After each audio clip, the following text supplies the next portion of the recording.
ഇപ്പോൾ ഉള്ളത് സ്പെയിനിലെ സെവിയ എന്ന സിറ്റിയിലാണ്. കഴിഞ്ഞ എപ്പിസോഡിൽ പറഞ്ഞ നിരാശപ്പെടുത്തുന്ന കാര്യം എന്തെന്നാൽ നമുക്ക് വന്ന ആ മെസ്സേജ് ടൂർ ഗൈഡിന്റെ അടുത്തു നിന്നായിരുന്നു. വെതർ ഫോർകാസ്റ്റ് മോശമായതുകൊണ്ട് നമ്മൾ ബുക്ക് ചെയ്ത ടൂർസ് എല്ലാം ക്യാൻസൽ ചെയ്തു എന്നാണ് അവർ പറഞ്ഞത്. എന്നാൽ ഇനി അവിടെ വേറൊന്നും ചെയ്യാനില്ല എന്ന് കരുതി സ്പെയിനിലേക്ക് പോകാൻ തീരുമാനിച്ചു. സ്പെയിനിലേക്ക് പോകാനുള്ള ബസ് ഒരു ദിവസം നേരത്തെ ബുക്ക് ചെയ്തിരുന്നു. അങ്ങനെ നമ്മൾ സെവിയയിലെത്തി. സെവിയ സ്പെയിനിലെ തന്നെ ഏറ്റവും മനോഹരമായ നഗരങ്ങളിൽ ഒന്നാണ്. സെവിയ കണ്ടിട്ടില്ലാത്തവർ അത്ഭുതങ്ങളൊന്നും കണ്ടിട്ടില്ല എന്നൊരു സ്പാനിഷ് പഴഞ്ചൊല്ലി വരെയുണ്ട്. ഇവിടെ എത്തിയപ്പോൾ ആദ്യം തന്നെ കണ്ടത് ഒരുപാട് ഓറഞ്ച് മരങ്ങളാണ്. ലോകത്ത് ഏറ്റവും കൂടുതൽ ഓറഞ്ച് മരങ്ങൾ ഉള്ളത് സെവിയ എന്ന ഈ നഗരത്തിലാണ്. ഏകദേശം 40,000-ന് മുകളിൽ ഉണ്ടെന്നാണ് കണക്ക്. പക്ഷെ ഒന്നുണ്ട്, ഈ കാണുന്ന ഓറഞ്ചസ് നമുക്കങ്ങനെ പറിച്ചു കഴിക്കാൻ പറ്റില്ല. ഇത് ഒരു തരം കയ്പും പുളിയും ഉള്ള ടൈപ്പ് ഓറഞ്ചസ് ആണ്. ഈ ഓറഞ്ചസ് ലോക പ്രശസ്തമായ ഇംഗ്ലീഷ് മെർമലേഡ് ഉണ്ടാക്കാൻ ഏറ്റവും അനുയോജ്യമായവയാണ്. ബ്രിട്ടീഷ് രാജകുടുംബത്തിന് പോലും പ്രിയപ്പെട്ട ഈ ഓറഞ്ചുകൾ ടൺ കണക്കിനാണ് ഓരോ വർഷവും സ്കോട്ട്ലാൻഡിലേക്കും ഇംഗ്ലണ്ടിലേക്കും കയറ്റുമതി ചെയ്യുന്നത്. കൂടാതെ ഇതിന്റെ പൂക്കളിൽ നിന്ന് പെർഫ്യൂംസും ഉണ്ടാക്കാറുണ്ട്.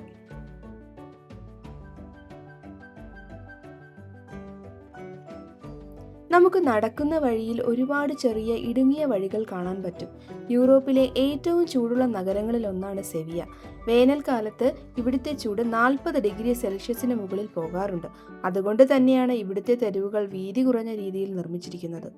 ഇതിലൂടെ നടക്കുന്ന ആളുകൾക്ക് തണൽ കിട്ടാൻ വേണ്ടിയാണ് എന്നാണ് അറിഞ്ഞത്. അതുപോലെ ഇടുങ്ങിയ വഴികളിലൂടെ എളുപ്പത്തിൽ സഞ്ചരിക്കാൻ ഇവർക്ക് പ്രത്യേക തരം സ്കൂട്ടർ പോലത്തെ വണ്ടിയും ഉണ്ട്.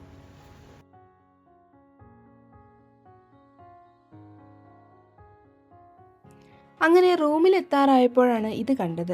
സെവിയയിലെ ഈ കാണുന്ന മെട്രോപോൾ പാരസോളിന്റെ തൊട്ടു മുന്നിലാണ് നമ്മുടെ റൂം എന്നറിഞ്ഞത്.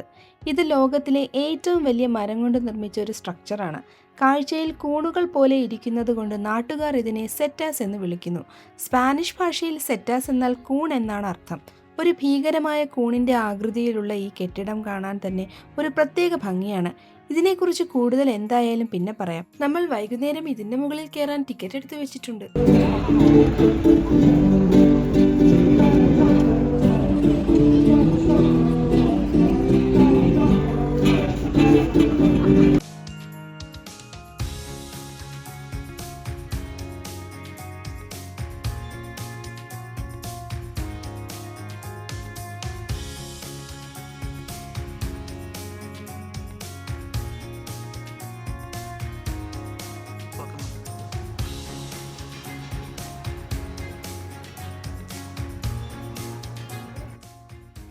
സെവിയയിലെ ബാരിയോ സാന്താക്രൂസ് പ്രദേശത്തെ ഏറ്റവും പ്രശസ്തമായ ടപാസ് ബാറുകളിൽ ഒന്നാണ് ബൊഡേഗ സാന്താക്രൂസ്.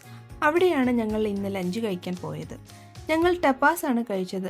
ടപാസ് എന്നത് ഒരു പ്രത്യേക വിഭവത്തിൻ്റെ പേരല്ല, മറിച്ച് ഭക്ഷണം വിളമ്പുന്ന രീതിയാണ്. വളരെ ചെറിയ പ്ലേറ്റുകളിൽ വിളമ്പുന്ന ലഘു ഭക്ഷണങ്ങളെയാണ് ടപാസ് എന്ന് വിളിക്കുന്നത്. സെവിയയിലെ ഏറ്റവും തിരക്കുള്ള സ്ഥലമാണെങ്കിലും ഇവിടുത്തെ ഭക്ഷണത്തിന് വില വളരെ കുറവാണ്. മിക്ക ടപാസുകൾക്കും 4 യൂറോയിൽ താഴെ മാത്രമാണ് വില. പണ്ടുകാലത്ത് ഗ്ലാസ്സിലെ വൈനിൽ ഈച്ചയോ പൊടിയോ വീഴാതിരിക്കാൻ ഒരു ചെറിയ ബ്രെഡ് കഷ്ണമോ ഹാമോ ഉപയോഗിച്ച് ഗ്ലാസ് മൂടി വയ്ക്കുമായിരുന്നു. പതുക്കെ ഈ മൂടി ഒരു വിഭവമായി മാറി. ഇപ്പോൾ നമ്മൾ കാണുന്നത് സെവിയ കത്തീഡ്രലാണ്. വെറും ഒരു പള്ളിയല്ല ഇത്. ലോകത്തിലെ ഏറ്റവും വലിയ ഗോത്തിക് കത്തീഡ്രലാണിത്. ഇതൊരു പള്ളിയായി മാറുന്നതിന് മുമ്പ് ഇതൊരു വലിയ മോസ്ക് ആയിരുന്നു. 1200-കളിൽ ക്രിസ്ത്യൻ രാജാക്കന്മാർ നഗരം പിടിച്ചെടുത്തപ്പോൾ മോസ്ക് പള്ളിയാക്കി മാറ്റി. പള്ളിയോട് ചേർന്ന് നിൽക്കുന്ന വലിയ ഗോപുരമാണ് ജിരാൾഡ. പണ്ട് ബാങ്ക് വിളിക്കാൻ ഉപയോഗിച്ചിരുന്ന മിനാരമായിരുന്നു ഇത്. ഇവിടെയാണ് അമേരിക്ക കണ്ടുപിടിച്ച കൊളംബസിനെ അടക്കം ചെയ്തിരിക്കുന്നത്. അതുപോലെ തന്നെ ഈ പള്ളിയുടെ അൾത്താര നിർമ്മിക്കാൻ ഏകദേശം 1.5 ടണ്ണിലധികം സ്വർണമാണ് ഉപയോഗിച്ചിരിക്കുന്നത് എന്നാണ് അറിഞ്ഞത്. ഒരുപാട് ടൂറിസ്റ്റ് വരുന്ന ഒരു സ്ഥലമാണിത്. അതുകൊണ്ട് ഇവിടെ കയറാൻ ടിക്കറ്റ് എടുക്കണം. നാളത്തേക്കാണ് ഞങ്ങൾ ടിക്കറ്റ് ബുക്ക് ചെയ്തിരിക്കുന്നത്. അതുകൊണ്ട് നാളത്തെ എപ്പിസോഡിൽ കൂടുതലായിട്ട് പറയാം. അടുത്ത സ്ഥലത്തേക്ക് നടക്കുമ്പോഴാണ് ഒരു ലേഡി വന്നൊരു നോട്ടീസ് തന്നത്. നോക്കിയപ്പോൾ അതൊരു vintage style fake news paper ആയിരുന്നു. അതിൽ നമ്മുടെ രണ്ടുപേരുടെയും ഫോട്ടോയും ഉണ്ടായിരുന്നു. ഞങ്ങൾ ശരിക്കും സർപ്രൈസ്ഡ് ആയി.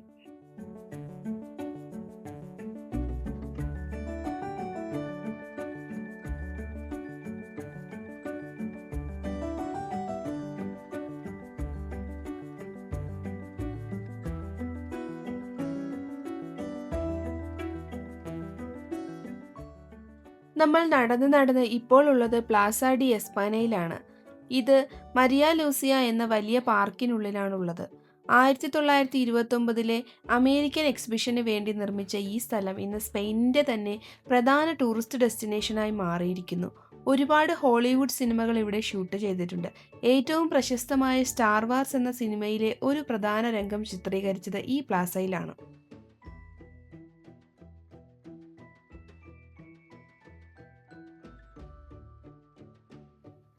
ശരിക്കും പറഞ്ഞാൽ ഒരു കൊട്ടാരത്തിലൊക്കെ വന്ന പോലെയാണ് ഇവിടെ. ഈ കാണുന്ന വലിയ കെട്ടിടത്തിന് താഴെയായി സ്പെയിനിലെ ഓരോ നഗരത്തെയും പ്രതിനിധീകരിക്കുന്ന 48 ബെഞ്ചുകളുണ്ട്. ഈ ഓരോ ബെഞ്ചിലും ആ നഗരത്തിന്റെ ഭൂപടവും ചരിത്രവും ഒക്കെ മനോഹരമായ ടൈലുകളിൽ വരച്ചു വച്ചിട്ടുണ്ട്.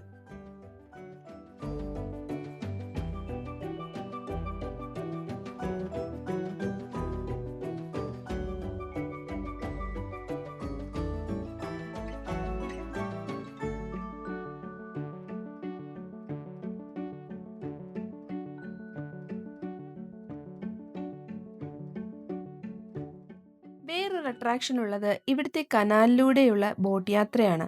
ഈ കെട്ടിടത്തിന് ചുറ്റുമായി ഒഴുകുന്ന ഈ ചെറിയ കനാലിലൂടെ നമുക്ക് സ്വയം ബോട്ട് തുഴഞ്ഞ് നടക്കാം.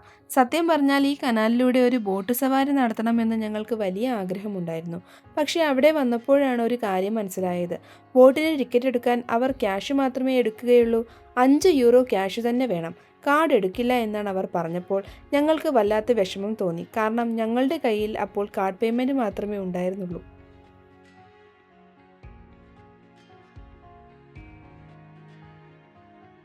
സ്പെയിൻ ഫ്ലെമൻകോ ഷോയ്ക്ക് ഫേമസ് ആണ്. അതിൻ്റെ ഒരു സ്ട്രീറ്റ് വെർഷനാണിത്. സെവിയയുടെ ആത്മാവാണ് ഫ്ലെമൻകോ എന്നറിയപ്പെടുന്നത്. ഇതൊരു ഡാൻസ് മാത്രമല്ല, ജിപ്സി സംസ്കാരത്തിൻ്റെ ഭാഗമാണ്. ഗിറ്റാർ മ്യൂസിക്കും പവർഫുൾ എക്സ്പ്രഷനും കൂടി വരുമ്പോൾ ഒരു പ്രത്യേക എക്സ്പീരിയൻസ് ആണ്. ഇനി നമ്മൾ പോകുന്നത് ഈ ഫ്ലെമൻകോ ഷോ കാണാനാണ്. ഏകദേശം 1000 വർഷങ്ങൾക്ക് മുമ്പ് നമ്മുടെ രാജസ്ഥാൻ, പഞ്ചാബ് ഭാഗങ്ങളിൽ നിന്ന് ഒരു കൂട്ടം ആളുകൾ ലോകത്തിൻ്റെ പല ഭാഗങ്ങളിലേക്ക് കുടിയേറി പാർത്തിരുന്നു. അവരെയാണ് ജിപ്സികൾ എന്ന് വിളിക്കുന്നത്. ആ ജിപ്സികൾ വഴി സ്പെയിനിലെ ആൻഡാലൂഷ്യയിൽ എത്തിയതാണ് ഈ കലാരൂപം.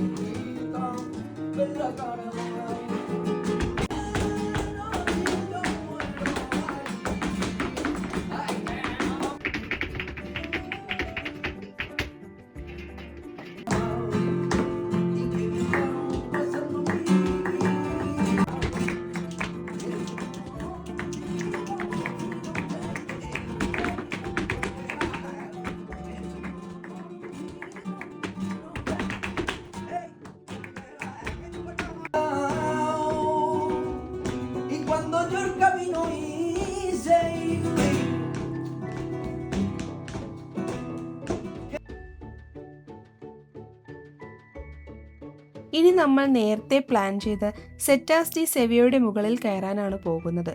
ശരിക്കും പറഞ്ഞാൽ ഇതൊരു അത്ഭുതമാണ്. നേരത്തെ പറഞ്ഞ പോലെ ലോകത്തിലെ തന്നെ ഏറ്റവും വലിയ തടി കൊണ്ടുള്ള നിർമ്മിതിയാണിത്.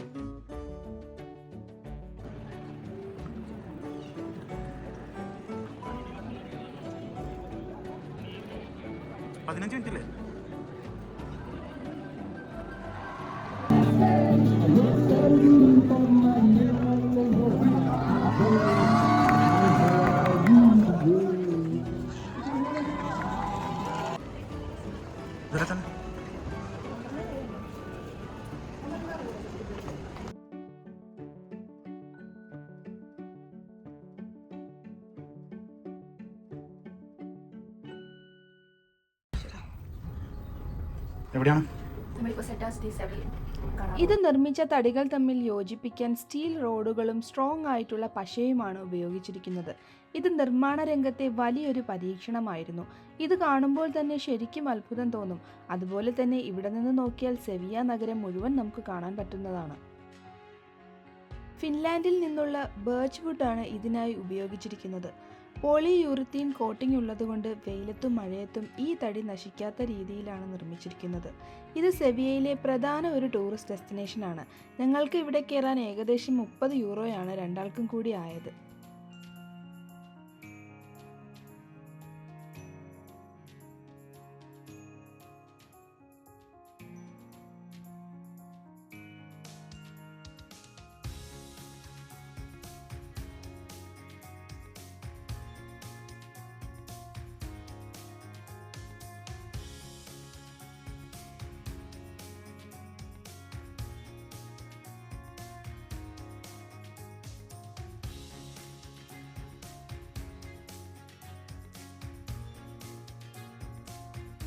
തിരിച്ചിറങ്ങുന്ന വഴിയിലാണ് ഇത് കണ്ടത്. സെറ്റാസ് ഡി സെവിയയുടെ നിർമ്മാണത്തിന്റെ ഓരോ ഘട്ടത്തിന്റെ ഫോട്ടോസും ഇവിടെ വെച്ചിട്ടുണ്ട്. എല്ലാം ഡീറ്റെയിൽ ആയി എക്സ്പ്ലെയിൻ ചെയ്തിട്ടുണ്ട്. ഇത്രയേറെ ഇവിടെയൊക്കെ നടന്നു കണ്ടിട്ടും അവസാനം മരത്തടി കൊണ്ടാണ് ഉണ്ടാക്കിയതെന്ന് വായിക്കുമ്പോൾ സത്യത്തിൽ ഒരു വേറിട്ട അത്ഭുതം തന്നെ തോന്നും.